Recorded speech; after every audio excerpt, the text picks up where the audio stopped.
माननीय सदस्य श्री डी माल्या रसन जी।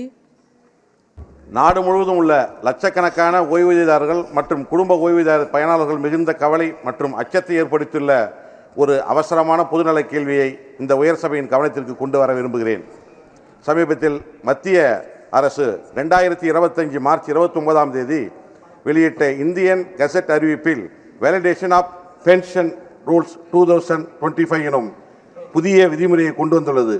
இந்த சட்டப்பிரிவு முன்னர் அரசு எடுத்த பல ஓய்வூதியம் தொடர்பான நிர்வாக நடவடிக்கைகளுக்கு பின்புலமாக அங்கீகாரத்தை வழங்குகிறது.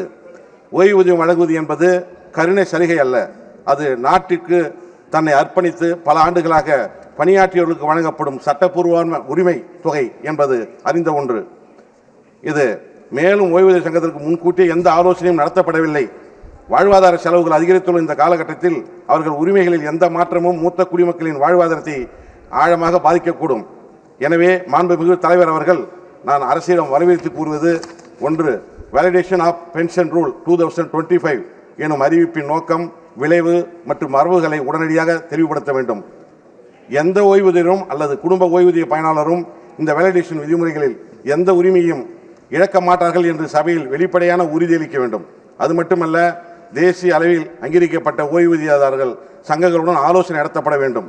இந்த விதிமுறைகளால் பாதிக்கப்படக்கூடிய ஓய்வூதியதாரர்களுக்கு சிறப்பு குறைதீர் முறையை அமைக்க வேண்டும் என்பதை கூறிக்கொண்டு வாய்ப்புக்கு நன்றி கூறி இடம் சார்கிறேன்.